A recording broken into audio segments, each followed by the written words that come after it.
All right, well, we got another story here for you. Apparently, people like beer. This is a breaking news story here, folks. People enjoy beer. A startup called Pico today launched a Kickstarter for their PicoBrew Countertop home beer brewing system with a goal of raising $200,000. And already, they're more than halfway to reaching their goal. Like I said, people like beer. Will Greenwald is a senior beer analyst at PCMag.com and joins us now to tell us all about it.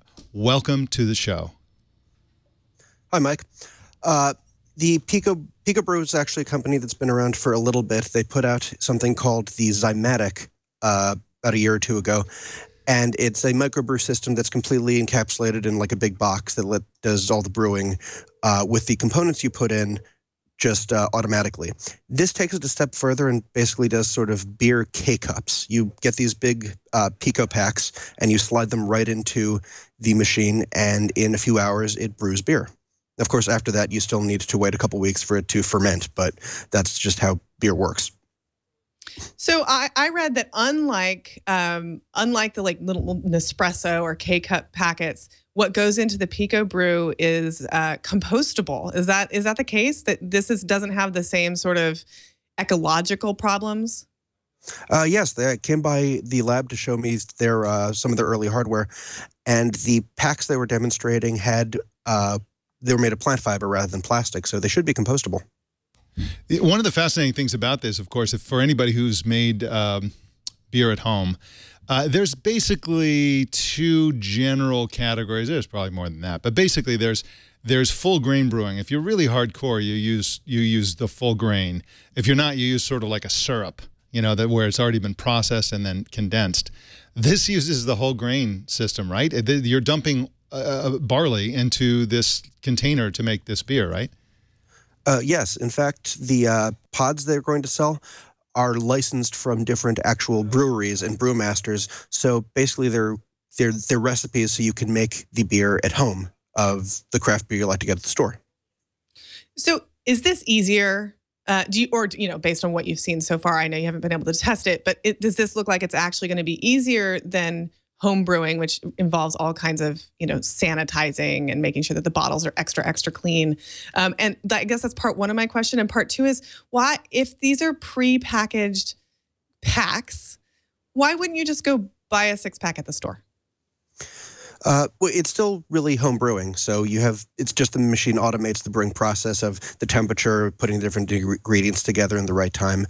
You still need to put it in a fermentation keg and leave it for a few weeks and then bottle it or serve it out of a keg. And I believe it can make 5 liters at a time. I suppose you could just make multiple loads and then have it ferment a bunch over a week. But the reason it's better is it's a question of economics, how much the packs are going to cost compared to buying the same quantity of craft beer at a time. And just the idea of being able to make something fresher at home is very appealing. It's also really interesting.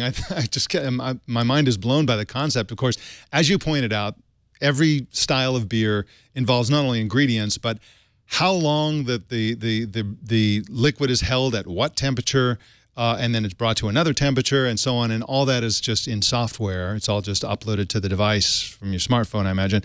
But the other thing that's interesting is let's say you like a specific style of beer. Let's say you like a specific style of Doghead brewing beer that they make, but you just think it's a little bit too bitter. So you can actually plug that in, tell it what kind of beer you're brewing, and then you can take the dial and dial down the bitterness to a notch or two. And experiment like that. That's one of the features of this that's kind of fascinating, is that in addition to the fact that it's fresh and you're doing it yourself, you can also customize it, even if it's a sort of branded style of beer. Now, let's talk about the Kickstarter campaign, because I'm really fascinated by this. What do the big contributors get as part of this Kickstarter campaign? And I suggest that what they're getting is one of the reasons that's driving this rapid reaching of goals that they're undergoing right now. Well, while I've been on the call with you, I've seen it go up almost 5,000. It's currently 114,000 out of their goal of 200. And the big appeal is that backers are going to be able to buy it for 500 instead of the suggested price of 1,000, which itself is still half as much as the Zymatic, which was 2,000 and about twice as large. And that's the big deal.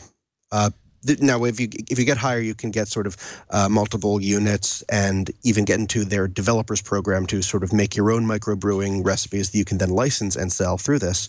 But really, it's just $500 microbrewing that's automated. That's what's appealing to a lot of people. A developers program, that is awesome. I never really wanted to become a software developer until just now.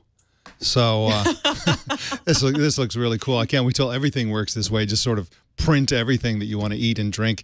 Very, very cool. Will Greenwald is at pcmag.com and on Twitter at AgroWill. That's AGGROWILL. Will, thanks for joining us today. Thanks for having me. All right.